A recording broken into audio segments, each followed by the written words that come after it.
Praise the Lord everyone, very good evening to you all. खुदा का धन्यवाद हो। आज की इतवार की इबादत में शाम के समय हम सब ऑनलाइन सर्विस के ज़रिए से एकत्रित हैं। ये समय है कि आज की ऑनलाइन सर्विस को खुदा के नाम से शुरू करें, धन्यवाद दें उसकी दी हुई हर एक आशीष के लिए और दुआ करें। धन्यवाद के साथ खुदावन हम सब आपकी हुजूरी में आते हैं। प्रभु जी, हम आपको धन्यवाद देते हैं आज के इस ठहराए हुए दिन के लिए। हम दुआ करते हैं प्रभु जी कि आपने बीते समय में हम में से हर एक को अपने हाथों के नीचे सुरक्षित रखा।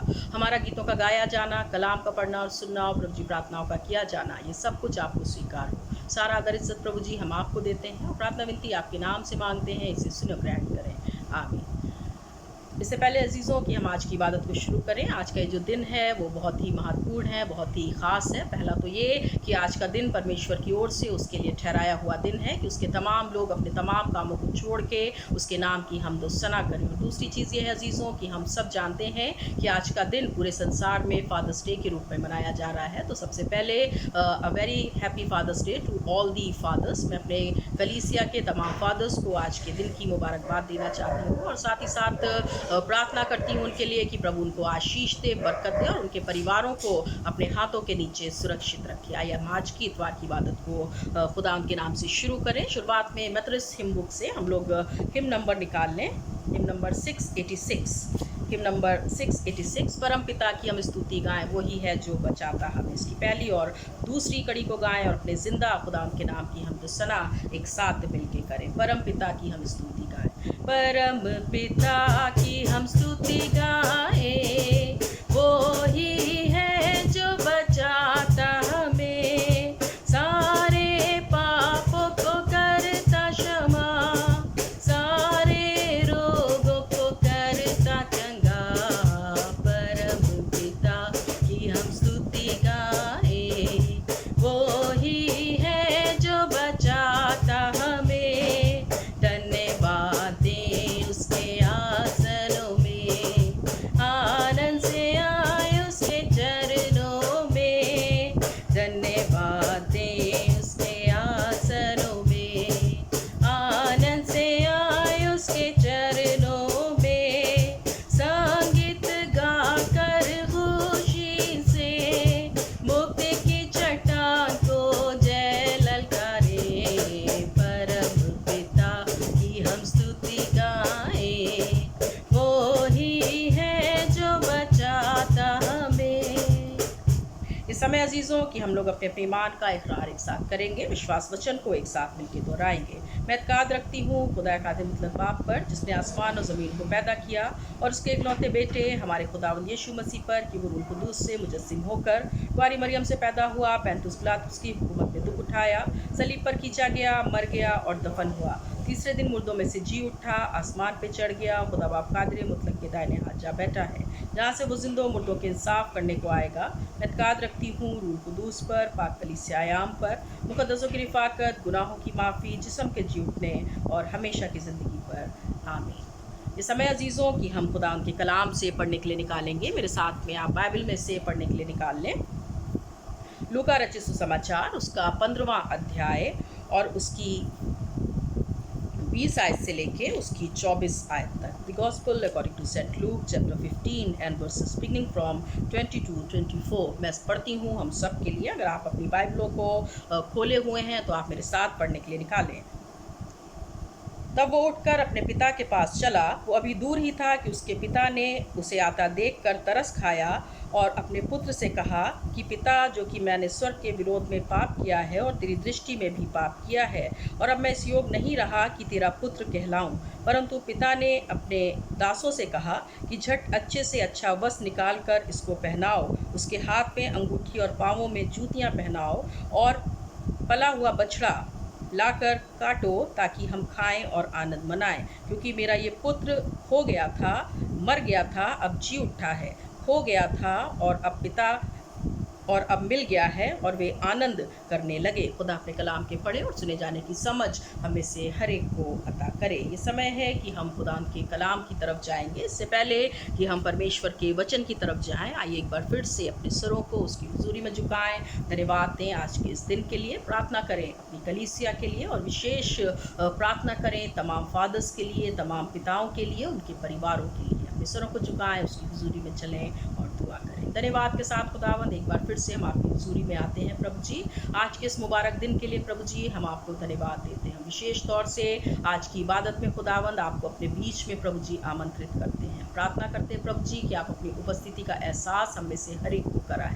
हम प्रार्थना करते हैं प्रभु जी आज के इस विशेष दिन में तमाम फादर्स के लिए प्रभु जी, तमाम पिताओं के लिए प्रभु जी, हम उनकी उम्र की दराजगी के लिए प्रभु जी आपसे दुआ करते हैं। हम प्रार्थना करते हैं उनको अच्छा स्वास्थ्य दें, अच्छी हेल्थ दें और होने पाए खुदावन कि जब उनके कंधों पे बहुत तमाम जिम्मेदारियां हैं प्रभु जी, आपसे बल शक्ति सामर्थ पा के प्रभु जी वो तमाम बखूबियों, तमाम जिम्मेदारियों को प्रभु जी बखूबी अंजाम दे सकें। प्रार्थना करते हैं प्रभु जी न केवल अपने सेंट जॉन्स मेथोडिस्ट चर्च के पिताओं के लिए, फादर्स के लिए, हर एक कलीसिया के तमाम फादर्स को, पिताओं को प्रभु जी हम आज अपनी दुआ में याद रखते हैं, क्योंकि हम जानते हैं प्रभु जी कि पिता का साया प्रभु जी हर एक परिवार के लिए एक बहुत खुदाबंद महत्वपूर्ण चीज़ है प्रभु जी। हम प्रार्थना करते हैं प्रभु जी कि आप हर एक के ऊपर अपना रहमो करम, अपना आशीष भरा हाथ, अपना अनुग्रह भरा हाथ बना के रखें। प्रार्थना करते इसी तरीके से अपनी कलीसिया के तमाम लोगों के लिए प्रभु जी, हर एक मेंबर को, हर एक फैमिली को, एक एक जन को प्रभु जी हम आपकी नज़दीकी में लाते हैं प्रभु जी। हर एक बात में प्रभु जी हम आपको धन्यवाद देते हैं और विशेष प्रार्थना करते हैं प्रभु जी कि आने वाले समय में प्रभु जी जब आपके भवन खुलने की तैयारी में हैं प्रभु जी, होने पाए कि हम भी आपके भवन में इकट्ठे हों, आपको धन्यवाद दें प्रभु जी, और होने पाए प्रभु जी कि वो समय आए कि एक बार फिर से हम आपके भवन में जाके खुदावन आपके नाम की हमदो सना प्रभु जी दिल की गहराइयों से कर सके। विशेष प्रार्थना प्रभु जी हम करते हैं उन जगहों के लिए, जैसा कि हम देख रहे हैं प्रभु जी कि बहुत सारी जगहों पे प्रभु जी बाढ़ आई है, बहुत सारी जगहों पे लोग खुदावन फ्लड की वजह से परेशान है प्रभु जी, हैवी रेन की वजह से परेशान है। ओ खुदावन हम आपसे दुआ करते हैं कि आप अपने हाथों को बढ़ा के उन तमाम जगहों पे अपना अनुग्रह उड़ेल दें प्रभु जी, लोगों को सुरक्षा के घेरे में रखें और होने पाए खुदावन की हर एक जन आपके नाम में बच पाए प्रभु जी। हर एक बात में हम आपको धन्यवाद देते हैं। अपने देश के लिए प्रभु जी आपसे प्रार्थना करते हैं, सुरक्षा चाहते हैं, हालातों को बदलने के लिए आपकी आशीष चाहते हैं प्रभु जी। हर एक बात में खुदावंद हम आपके नाम को ऊंचा उठाते हुए हर एक आशीष के लिए प्रभु जी आपको धन्यवाद देते हुए, हर एक फादर को प्रभु जी आपकी नज़दीकी में लाते हुए उनके लिए आपकी आशीष चाहते हुए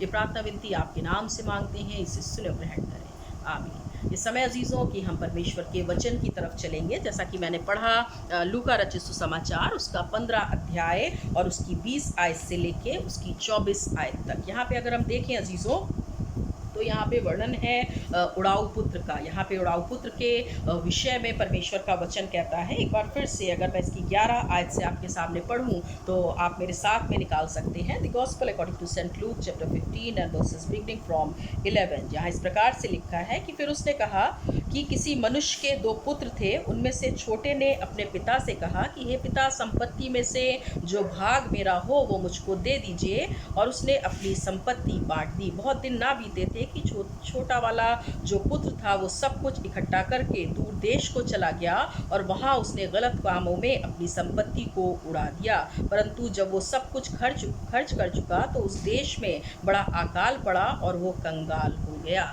खुदा अपने कलाम के पढ़े और सुने जाने की समझ हमें से हर एक को अता करे। अगर हम यहाँ पे देखें अजीज़ों कि ये जो उड़ाऊ पुत्र के विषय में यहाँ पे लिखा हुआ है, एक ऐसा प्रेम भरा परिवार, एक ऐसी सुरक्षा का घेरा, एक ऐसा सेफ्टी की जगह जो सब कुछ परमेश्वर की ओर से उस नौजवान को मिला था। यहाँ पे हम देखते हैं कि किस तरीके से वो अपने पिता की सुरक्षा, अपने पिता का प्रेम और अपने पिता की तमाम दी हुई चीज़ों को ठुकरा करके उस संसार के आकर्षण की ओर जो है वो अट्रैक्ट होता है। और यहाँ पे हम देखते हैं कि जो 2 बेटे हैं उनमें से बड़ा वाला तो अपने फादर के साथ रहने का डिसीजन लेता है, लेकिन जो छोटा वाला बेटा है जिसका जिक्र यहाँ पे किया गया है, जिसके बारे में यहाँ पे बताया गया है, और यहाँ पे खुदावंद यीशु मसीह इस पैराबल को अपने डिसाइपल्स को बता रहे हैं, क्योंकि वो इस बारे में लोगों को, अपने डिसाइपल्स को बताना चाहते हैं इस पैराबल के द्वारा, बिगॉटन सन वाले इस पैराबल के द्वारा, इस दृष्टांत के द्वारा, कि किस तरीके से उनका स्वर्गीय पिता उनको प्रेम करता है, किस तरीके से संसार के लोग, मैं और आप जो उसके बेटे और बेटियां हैं, कई बार वो अपने पिता को, अपने स्वर्गीय पिता को भूल जाते हैं। और यहाँ पे खुदावंद यीशु मसीह अपने डिसाइपल्स को ये बताना मांग रहे हैं कि जब सब कुछ करने के बाद, जब रियलाइजेशन उसको होता है और जब वो अपने पिता के पास वापस आता है, तो एक पिता का दया भरा हृदय यहाँ पे खुदावंद यीशु मसीह अपने डिसाइपल्स को दिखाना चाहते हैं कि जब पश्चाताप के साथ उसके लोग, उसके बेटे और बेटियां उसकी तरफ वापस फिरते हैं, तो वो उन्हें यूं ही नहीं छोड़ देता, लेकिन क्षमा करता है। Praise the Lord. अगर हम यहाँ पे देखें अजीज़ों कि खुदावंद यीशु मसीह इस पैरेबल को अपने डिसाइपल्स को केवल इसलिए बता रहे हैं क्योंकि वो बताना मांगते हैं कि किस तरीके से एक पिता, जैसे एक पिता जो है वो अपने बेटों को, अपनी बेटियों को, अपने बच्चों को ना तो कभी छोड़ता है और ना कभी त्यागता है, ठीक उसी तरीके से हमारा स्वर्गीय पिता भी ना कभी हमको छोड़ता है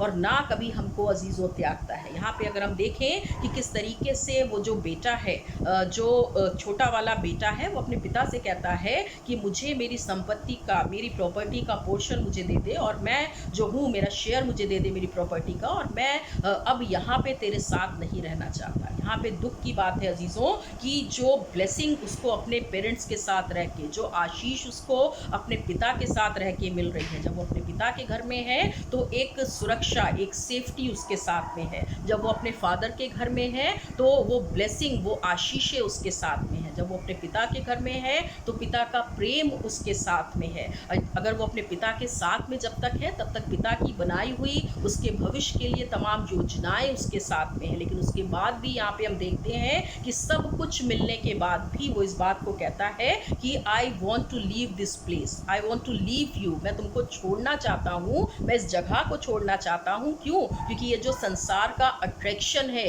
ये जो दूसरी दुनिया है, वो मुझे अपनी तरफ अट्रैक्ट कर रही है, मुझे बुला रही है। And I want to lead a life according to my will, मैं अपनी ज़िंदगी को अपने तरीके से, अपने अकॉर्डिंग जीना चाहता हूँ। और यहाँ पे हम देखते हैं अजीज़ों कि किस तरीके से वो अपने पिता के दिल को तोड़ता है, लेकिन उसके बाद भी उसके फादर उसकी प्रॉपर्टी का शेयर उसको देते हैं और वो उस शेयर को लेके अलग जाके, जैसा कि उसने सोचा होता है, अपनी ज़िंदगी को जीना शुरू करता है। कई बार अजीज़ों मैं थोड़ा सा रुकती हूँ यहाँ पे केवल इस बात के लिए कि अगर हम देखें, कई बार हमारे और आपके जीवन में भी कुछ ऐसा ही होता है। हम और आप जो हैं अपने परमेश्वर पिता के ठहराए हुए बेटे और बेटियां हैं। हमारे और आपके ऊपर उसने अपनी मोहर लगाई है, उसकी छाप लगी है खुदावंद यीशु मसीह के लहू बहाने के द्वारा। लेकिन कई बार अजीज़ों क्या होता है कि ये जो संसार का अट्रैक्शन है, जैसा कि वो उड़ाऊ पुत्र ने किया, जैसा उस बिगॉटन सन ने किया कि सब कुछ हमारा परमेश्वर हमको देता चला जा रहा है, उसकी आशीषें हमारे साथ हैं, उसकी ब्लेसिंग हमारे साथ हैं, उसकी रहमत, उसका रहमो करम आज तक हमारे ऊपर बना हुआ है। लेकिन उसके बाद भी अजीज़ों हमें ये संसार की चीज़ें अपनी तरफ क्या करती हैं, अट्रैक्ट करती हैं, अपनी तरफ खींचती हैं। और कई बार अजीज़ों हम भी उसकी अट्रैक्शन में फंस के अपने परमेश्वर पिता से दूर हो जाते हैं और इस संसार में खो जाते हैं। और जब हम ऐसा करते हैं तो ना केवल हम अपने पिता के प्यार को खोते हैं, उसकी बनाई हुई योजनाओं से दूर होते हैं, उसके सुरक्षा के घेरे को खो देते हैं, लेकिन उसकी वो बरकतें जो हमें मिलने वाली होती हैं वो भी हमसे छिन जाती हैं। अगर हम यहाँ पे देखें अजीज़ों तो ये पैरेबल आज मुझे और आपको भी बहुत कुछ सिखाता है, क्योंकि मैं और आप भी उस स्वर्गीय पिता की संतानें हैं। आज हम भी अपने स्वर्गीय पिता की क्या है, बेटे और बेटियां हैं। तो आज हमारी फर्स्ट प्रायोरिटी ये होनी चाहिए अजीज़ों कि हमें अपने जीवन में उसको महत्व देना सीखना चाहिए। अगर हम देखें अजीज़ों तो यहाँ पे सिर्फ नए नियम में, न्यू टेस्टामेंट में ही यहाँ पे इस उड़ाऊ पुत्र के बारे में जिक्र नहीं है। यहाँ पे केवल यहाँ पे बिगॉटन सन के बारे में ही नहीं लिखा है, लेकिन अगर हम देखें अजीज़ों तो बहुत सी ऐसी आशीषें हैं, बहुत सी ऐसी बरकतें हैं, जब हम अपने स्वर्गीय पिता की इच्छा पे नहीं चलते तो वो हमारे जीवन से दूर हो जाती हैं। अगर हम बात करें यहाँ पे पुराने नियम से, अगर हम ओल्ड टेस्टामेंट से बात करें तो कुछ जीवन ऐसे हमें और आपको दिखाई देते हैं जिनको परमेश्वर ने आशीष दी थी, जिनको परमेश्वर ने चुना था, और वो भी मेरे और आपकी तरह परमेश्वर की संतान थे, लेकिन उन्होंने क्या किया, अपने परमेश्वर की संगति में रहना पसंद नहीं किया और उन्होंने अपने परमेश्वर से क्या किया, मुंह मोड़ लिया। मैं बात कर रही हूँ यहाँ पे राजा दाऊद की, यहाँ पे किंग डेविड की, कि किस तरीके से परमेश्वर ने दाऊद को बहुत समय पहले से चुन लिया था अपने एक बड़ी योजना को पूरा करने के लिए। लेकिन हम देखते हैं अजीज़ों कि दाऊद के जीवन में, डेविड के जीवन में एक ऐसा समय आया कि उन्होंने अपने परमेश्वर से मुंह मोड़ लिया, अपने स्वर्गीय पिता की तरफ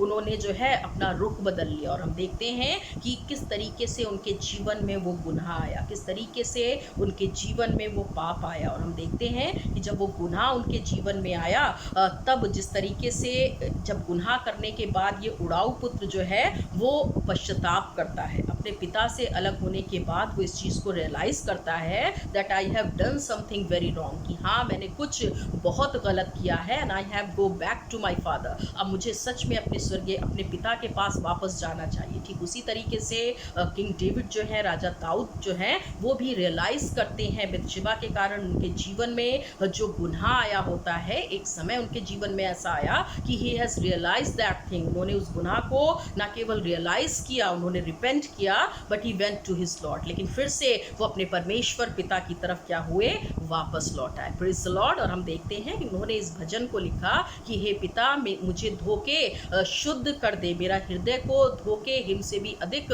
श्वेत कर दे, क्योंकि मेरा दिल जो है, मैंने बहुत सारे गुनाह किए हैं, मैं अधर्मी हूँ, मैं पापी हूँ, और मैं चाहता हूँ कि तू मुझे धो दे और मैं सच में शुद्ध हो जाऊँ। आज हम में से कितने लोग इस बात को कहने के लिए तैयार हैं कि आज जब हम फादर्स डे को सेलिब्रेट कर रहे हैं, जब हम अपने सांसारिक फादर्स के लिए हम आज विशेष उनको दे रहे हैं, तो हमारा स्वर्गीय पिता जो हमें आशीष देता है, हमें जीवन देता है, हमें अपने हाथों के नीचे अजीज़ों संभाले रहता है, आज हमें उसकी तरफ फिरने की ज़रूरत है। अगर हम उसकी तरफ फिरते हैं तो सच में हम उसको वो खुशी देते हैं, वो आनंद देते हैं। हम केवल राजा दाऊद के बारे में बात नहीं कर रहे हैं। अगर हम बात करें सबसे पहले आदम की, अगर हम बात करें एडम की, कि किस तरीके से परमेश्वर ने आदम को अपने स्वरूप में बनाया अजीज़ों, और पहला गुनाह उस आदम ने किया जिसको परमेश्वर ने अपने स्वरूप में बनाया था, और सब कुछ उसके पास था, सब कुछ परमेश्वर ने आदम को दिया था, सारी आशीषें, बरकतें, ब्लेसिंग, वो फ्रीडम उनके पास थी, लेकिन परमेश्वर ने बस उनको एक आज्ञा दी थी और उसने उस आज्ञा को भी क्या किया, तोड़ दिया। और जब वो आज्ञा टूटती है, उस टूटने की वजह से, उस आज्ञा के टूटने की वजह से ये जो पनिशमेंट है, ये जो सिन है, ये हमारे और आपके जीवन में आया जीसो। और जब तक आदम जो है परमेश्वर के साथ था, जैसा कि हम जानते हैं, बुक ऑफ जेनेसिस साफ हमें बताती है कि दिन में एक बार परमेश्वर आदम के साथ में बातचीत करने के लिए आया करते थे, उसके स्वर्गीय पिता उससे मिलने के लिए आया करते थे। लेकिन यहाँ पे हम देखते हैं अजीज़ों कि उस गुनाह की वजह से, उस अट्रैक्टिव फ्रूट की वजह से, उसके अट्रैक्शन में पड़ के किस तरीके से आदम ने अपने पिता की आज्ञा को तोड़ा। कई बार अजीज़ों ये जो संसार है, it is also like an attractive fruit, ये भी उस आकर्षित करने वाले फल की तरीके से है जो हमें कई बार अपनी तरफ खींचता है, इसकी बातें हमें अपनी ओर आकर्षित करती हैं और हम अपने गुनाह, अपने परमेश्वर की संगति से क्या होते हैं, दूर हो जाते हैं। अगर आज आपके जीवन में अजीज़ों किसी तरीके का कोई गुनाह है, अगर आज आपके जीवन में कोई ऐसी बात है जो आपको आपके स्वर्गीय पिता से दूर कर रही है, तो ये समय है अजीज़ों कि आप घुटनों पे आके उससे प्रार्थना करें, उससे रिपेंट करें। अभी मैंने पढ़ा the gospel according to Saint Luke chapter 15 और उसकी 20 to 24 वर्स में जैसा कि लिखा है कि जब वो अपने आपे में आया, यहाँ पे अगर हम देखें कि व्हेन ही हैज़ रियलाइज्ड, जब वो जो उड़ाऊ पुत्र है उसने रियलाइज़ किया कि हाँ आई have done something very wrong, आज मैंने सच में बहुत गलत किया है अपने पिता की नज़र में, तो वो उसने ना केवल इसको सोचा लेकिन वो अपने पिता के पास वापस किया। And here we can see the attitude of his father. यहाँ पे हम देखें अजीज़ों कि उसके पिता ने उस गुनाह करने वाले बेटे को, उस आज्ञा तोड़ने वाले बेटे को, अपने को छोड़ के जाने वाले बेटे को क्या किया, गले से लगा लिया। और आज अगर हम देखें अजीज़ों कि हमारा स्वर्गीय पिता भी आज मुझसे और आपसे क्या करता है, उतना ही प्यार करता है, और he is still waiting for us. आज भी वो मेरा और आपका इंतज़ार कर रहा है, क्योंकि खुदा उनका कलाम कहता है कि यदि पृथ्वी पे एक भी आत्मा बचाई जाती है तो स्वर्ग में बड़ा आनंद होता है। आज हमें केवल बचना नहीं है, लेकिन हमें अपने परिवारों को भी बचाना है। आज फादर्स डे के रूप में के दिन में अगर मैं आज बात करूं उन तमाम फादर्स से, उन तमाम पिताओं से, तो आज केवल उनको अपने जीवन को ही नहीं बचाना है, लेकिन जिस घराने की, जिस परिवार की, जिस फैमिली की रिस्पॉन्सिबिलिटी परमेश्वर ने आपको दी है, आपको उसे भी बचा के क्या करना है, परमेश्वर की नज़दीकी में लाना है। एक फादर की, एक पिता की अजीज़ों बहुत बड़ी जिम्मेदारी, बहुत बड़ी लायबिलिटी, बहुत बड़ी ड्यूटी होती है कि अपने परिवार को परमेश्वर के भय में आगे बढ़ाना। और जब ऐसा होता है तो उस परिवार में परमेश्वर की ब्लेसिंग नज़र आती है, उस परिवार में परमेश्वर की आशीष नज़र आती है। उन्हें पाया कि आज के कलाम के द्वारा परमेश्वर हम सबको अपने पिता परमेश्वर की नज़दीकी में रहना सिखाए, उसकी आज्ञाओं को मानना सिखाए और उसकी संगति में खुश रहना सिखाए। May God bless you all. ये समय अजीज़ों कि हम इबादत के आखिरी हिस्से में हैं। आइए अपने सरों को उसकी हुजूरी में झुकाएं, उसको धन्यवाद दें आज के इस दिन के लिए और इस कोरस को गाएं। धन्यवाद धन्यवाद धन्यवाद, सारी आशीषों के सोते धन्यवाद। धन्यवाद धन्यवाद धन्यवाद, सारी आशीषों के सोते धन्यवाद। धन्यवाद धन्यवाद धन्यवाद, सारी आशीषों के सोते धन्यवाद। सारी आशीषें आती ऊपर से, हालेलुया। धन्यवाद धन्यवाद धन्यवाद, सारी आशीषों के सोते धन्यवाद। धन्यवाद के साथ खुदावंद हम आपकी हुजूरी में आते हैं। प्रभु जी, हम धन्यवाद देते हैं आज के इस ठहराए हुए दिन के लिए। हम प्रार्थना करते हैं अपनी कलीसिया के तमाम फादर्स के लिए, तमाम पिताओं के लिए। हर एक को प्रभु जी आपकी नज़दीकी में लाते हैं, आपकी आशीष चाहते हैं। इनमें से हर एक को प्रभु जी आप आशीष दे, बरकत दे, अपना लहू लगाएं, अपने सुरक्षा के घेरे में प्रभु जी संभाल के रखें। और ख़ास तौर से इस पेंडेमिक के टाइम में प्रभु जी इनकी विशेष आप इनकी अगुवाई करें, इनकी सहायता करें, मदद करें। तमाम परिवारों के साथ अपनी कलीसिया के एक एक मेंबर को, एक एक फैमिली को आपकी नज़दीकी में लाते हुए आपकी आशीषों के लिए प्रभु जी हम धन्यवाद देते हुए ये प्रार्थना विनती आपके नाम से मांगते हैं, इसे सुनो, ग्रहण करें। आमीन। आशीष वचन को ग्रहण करें। हमारे खुदावंद यीशु मसीह का अनुग्रह, पिता परमेश्वर का प्रेम और पवित्र आत्मा की सहभागिता हम में से हर एक के साथ, खास तौर से सेंट जॉन्स मेथोडिस्ट चर्च के हर एक मेंबर के साथ, हर एक फैमिली के साथ अब से लेके हमेशा तक होती रहे। आमीन। May God bless you all, and again, once again, I'll wish a very happy Father's Day to all the fathers.